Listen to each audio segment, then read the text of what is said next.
အားလုံးပဲမင်္ဂလာပါ Interest Knowledge Facebook Page နဲ့ YouTube Channel ကနေကြိုဆိုလိုက်ပါတယ်။မိုးကုတ်ဆော်ဝိုင်းကိုမမြင်ရတဲ့အမျိုးသမီးတူဒါပေမဲ့ကဘာကြီးရဲ့အနာဂတ်ကို trend ဖောက်မြင်နိုင်သူကတော့ဘူဂေးရီးယားကမျက်မမြင်နမိတ်ဖတ်သူဘာဘာဘန်ကာပဲဖြစ်ပါတယ်။သူမရဲ့ဟောကိန်းတွေဟာအချိန်မောင်းများစွာအမှန်တကယ်ဖြစ်ခဲ့ပြီးအထူးသဖြင့်ကမ္ဘာသမိုင်းကိုလှုပ်ခတ်စေခဲ့တဲ့61အကြမ်းဖက်မှုတိုနီဘလက်ရဲ့အာဏာစွန့်ခွာမှုနဲ့ကြီးမားတဲ့သဘာဝဘေးအန္တရာယ်တွေဟာသူမရဲ့ဟောကိန်းတွေထဲမှာပါဝင်ခဲ့ပါတယ်။ဒီအကြောင်းတွေကြောင့်ပဲသူမရဲ့ခမန်းချက်တွေကိုကမ္ဘာခေါင်းဆောင်တွေကအစတာမန်လူတွေအစုံစိတ်ဝင်စားကြောက်ရွံ့ကြရတာပဲဖြစ်ပါတယ်။အခု2026ခုနှစ်အတွက်ဘန်ကာရဲ့နောက်ဆုံးဟောကိန်းတွေထဲမှာအလွန်မှထိတ်လန့်စရာကောင်းပြီးလူသားတွေရဲ့ကံကြမ္မာကိုပြောင်းလဲပြစ်မဲ့ကိစ္စရပ်တွေပါဝင်နေပါတယ်။ဒီဗီဒီယိုမှာတော့2026ခုနှစ်အတွက်သူမရဲ့အသေးစိတ်ဆုံးနဲ့အဖြစ်နိုင်ဆုံးဟောကိန်းတွေကိုရွေးချယ်တင်ဆက်ပေးသွားမှာပဲဖြစ်ပါတယ်။နံပါတ်1စစ်ပွဲရဲ့အရေးနဲ့ကမ္ဘာခေါင်းဆောင်တွေကမ္ဘာအနာဂတ်အတွက်အထိတ်လန့်ဆုံးဟောကိန်းကတော့တတိယကမ္ဘာစစ်ရဲ့အရေးမဲပဲဖြစ်ပါတယ်။ဘန်ကာကဒီပရိပခဟာအရှိဘက်ကနေစတင်ပြီးအနောက်ကိုပြန့်နှံ့ကအနောက်နိုင်ငံတွေကိုပျက်စီးစေမယ်လို့ဟောကိန်းထုတ်ခဲ့ပါတယ်။ပိုပြီးအသေးစိတ်တဲ့အဓိပ္ပာယ်ဖွင့်ဆိုချက်တွေမှာတရုတ်နိုင်ငံကထိုင်ဝမ်ကိုစစ်ရေးနဲ့ထိန်းချုပ်ဖို့ကြိုးပမ်းခြင်းနဲ့ရုရှားနဲ့အမေရိကန်တို့ကြားဓာတ်ရိုက်စစ်ရေးထိပ်တိုက်ရင်ဆိုင်မှုတွေပါဝင်လာနိုင်တယ်လို့ဖော်ပြထားပါတယ်။လက်ရှိကမ္ဘာနိုင်ငံရေးတင်းမာမှုတွေမြင့်တက်နေတဲ့အခြေအနေမှာဒီဟောကိန်းဟာစိတ်နှောက်ယှက်ဖြစ်စရာပါ။ဒါပေမဲ့ပိုပြီးထူးခြားတဲ့အချက်ကတော့ဒီစစ်ပွဲရဲ့အကျိုးဆက်အနေနဲ့နိုင်ငံရေးအင်အားစုတွေပြောင်းလဲသွားမယ်ဆိုတဲ့အချက်ပဲဖြစ်ပါတယ်။ဘန်ကာကရုရှားသမ္မတဗလာဒီမာပူတင်ဟာကမ္ဘာဩဇာအရှိဆုံးခေါင်းဆောင်အဖြစ်ပေါ်ထွက်လာပြီးကမ္ဘာ၏သခင်လို့ခေါ်ဆိုရမယ့်ပုဂ္ဂိုလ်ဖြစ်လာမယ်လို့ခန့်မှန်းထားပါတယ်။ဒီလိုကြီးမားတဲ့စစ်ပွဲနဲ့အင်အားပြောင်းလဲမှုဟာကမ္ဘာသမိုင်းကိုလုံးဝတစ်ဖက်လှည့်သွားစေနိုင်ပါတယ်။နံပါတ်2ကမ္ဘာမြေရဲ့ဒဏ်ရာကုန်းမြေများပျက်စီးခြင်းပထမဆုံးနဲ့ကမ္ဘာကြီးကိုဓာတ်ရိုက်ထိခိုက်စေမယ့်အချက်ကတော့ပြင်းထန်လာတဲ့သဘာဝဘေးအန္တရာယ်တွေပဲဖြစ်ပါတယ်။ဘန်ကာက2026ခုနှစ်မှာကမ္ဘာကုန်းမြေဧရိယာရဲ့9%မှာ8%အထိပျက်စီးဆုံးရှုံးမှုဒဏ်ကိုခံစားရမယ်လို့ကြိုဟောခဲ့ပါတယ်။ဒီရာခိုင်နှုန်းဟာအလွန်ကြီးမားတဲ့ဧရိယာဖြစ်ပြီးနိုင်ငံပေါင်းများစွာကိုတက်ရောက်စေနိုင်ပါတယ်။ဘယ်လိုဘေးအန္တရာယ်တွေဖြစ်မလဲ။နံပါတ်1ကြီးမားသောငလျင်များအထူးသဖြင့်ကမ္ဘာမြေလွှာတင်းမာမှုများတဲ့နေရာတွေမှာအင်အားပြည့်ငလျင်လှုပ်ခါမှုတွေဇက်တိုက်ဖြစ်လာပြီးအဆောက်အုံတွေလမ်းတရားတွေကိုလုံးဝပျက်စီးစေနိုင်ပါတယ်။နံပါတ်2အေယာမမီးတောင်ရှင်များပောက်ကွဲခြင်းကြပြိုင်နဲ့တဲ့မီးတောင်အများအပြားပောက်ကွဲတာမျိုးဖြစ်လာနိုင်ပြီးလေထုထဲမှာပြန်မုံတွေလွှမ်းမိုးလာတာဟာနေအောင်ကြီးကိုယ်တော်ကာစီးနိုင်ပါတယ်။ဒီအဖြစ်အပျက်တွေဟာဒေတာရင်းကိုသာမကကမ္ဘာလုံးဆိုင်ရာစိုက်ပျိုးရေးနဲ့ရာသီဥတုကိုပါလုံးဝပြောင်းပြန်လှန်ပြနိုင်တဲ့အခြေအနေတွေပဲဖြစ်ပါတယ်။ဒီဟောကိန်းကလက်ရှိကမ္ဘာမြေရဲ့သဘာဝမတည်ငြိမ်မှုတွေနဲ့အံဝင်ဝင်ကြဖြစ်နေတာကိုလည်းသတိပြုရပါမယ်။နံပါတ်3ရာသီဥတုနဲ့စနစ်ပြောင်းလဲမှုဆက်လက်ပြီးဘန်ကာကရာသီဥတုဖောက်ပြန်မှုတွေကိုလည်းထပ်လောင်းသတိပေးခဲ့ပါတယ်။2026ခုနှစ်မှာမိုးလေဝသအခြေအနေတွေဟာပုံမှန်မဟုတ်ပဲပြင်းထန်လွန်းတဲ့ရေကြီးမှုတွေမုန်တိုင်းကြီးတွေမကြုံစဘူးအပူလိုင်းတွေဖြစ်ပေါ်လာမလို့ဆိုပါတယ်။ဒီအကျိုးဆက်အနေနဲ့ကမ္ဘာဂေဟစနစ်တွေပျက်စီးပြီးစိုက်ပျိုးရေးထုတ်လုပ်မှုတွေကိုပါထိခိုက်စေတဲ့အတွက်စားနပ်ရိက္ခာအကျပ်တဲတွေကိုပါဖန်တီးပေးနိုင်ပါတယ်။9%8%ဆိုတဲ့ကုန်းမြေပျက်စီးမှုဟာလူနေထိုင်ရာဒေသတွေ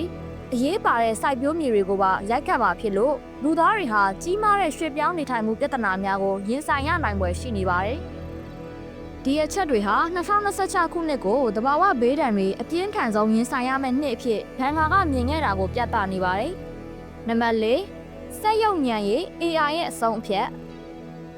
စရုပ်ထအနေနဲ့နည်းပညာတိုးတက်မှုကိုအကြီးအကျယ်စိုးရိမ်ရမယ့်ကိစ္စပါ။ဘန်ကာက2026ခုနှစ်ဟာ AI ကလူသားတွေကိုစတင်လွှမ်းမိုးမဲ့နှစ်ဖြစ်လာနိုင်တယ်လို့ဆိုပါတယ်။ AI ဟာလူသားရဲ့ထိန်းချုပ်မှုအဆင့်ကိုကျော်လွန်သွားပြီးကိုယ်ပိုင်စိတ်ရှိတဲ့အဆင့်ကိုရောက်ရှိလာနိုင်ပါတယ်။ဒီလိုဖြစ်လာရင်ကမ္ဘာလုပ်ငန်းတွေစီးပွားရေးဆုံးဖြတ်ချက်တွေအရေးကြီးတဲ့နိုင်ငံရေးကိစ္စရပ်တွေကိုပါ AI စနစ်တွေကချုပ်ကင်လာပါလိမ့်မယ်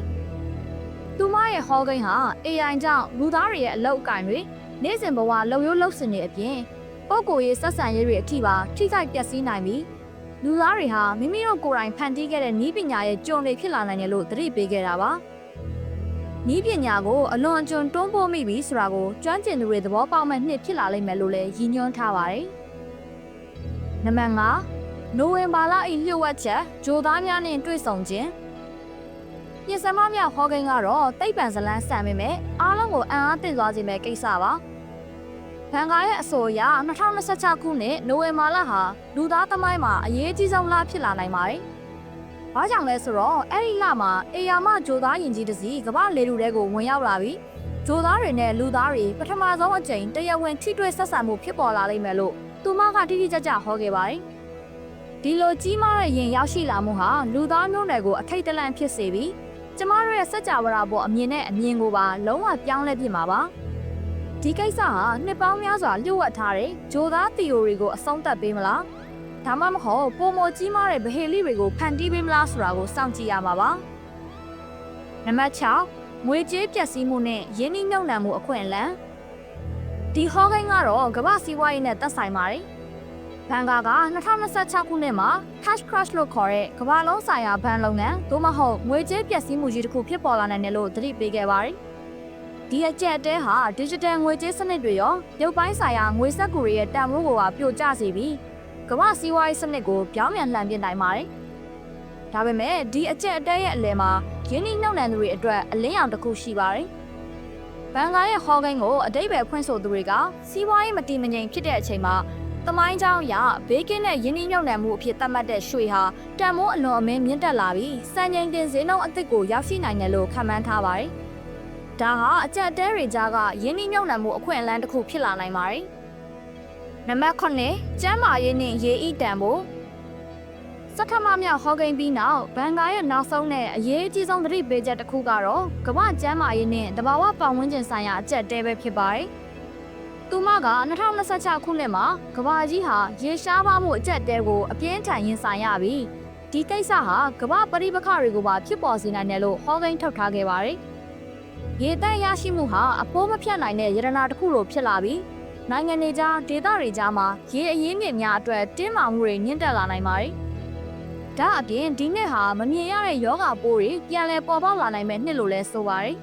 ။ရေမြေနဲ့ရာသီဥတုပြောင်းလဲမှုတွေကြောင့်နှစ်ပေါင်းများစွာမြေအောက်မှာမြုပ်ကွယ်နေခဲ့တဲ့ရှေးဟောင်းဗိုင်းရပ်စ်ရောဂါပိုးတွေပြန်လည်ပေါ်ပေါက်လာနိုင်ပြီး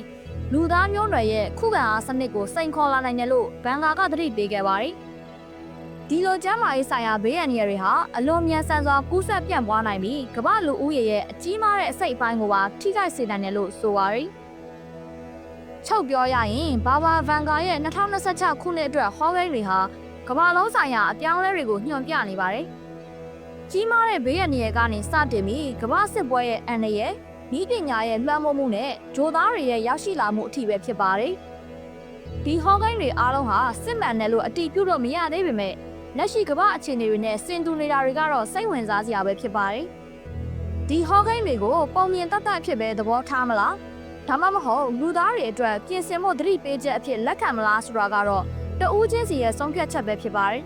။တဲ့အနေနဲ့ဒီဟောကိန်းတွေကဘယ်တစ်ခုကိုအယုံကြည်ဆုံးလဲ။ဘယ်တစ်ခုအတွက်အကြောက်ရဆုံးလဲ။ comment မှာရေးပေးခဲ့ကြပါအောင်နော်။ကြည့်ရှုအားပေးခဲ့ကြတဲ့အတွက်ပရိသတ်တဦးတယောက်ချင်းစီတိုင်းကိုကျေးဇူးများကြီးတင်ပါတယ်ရှင်။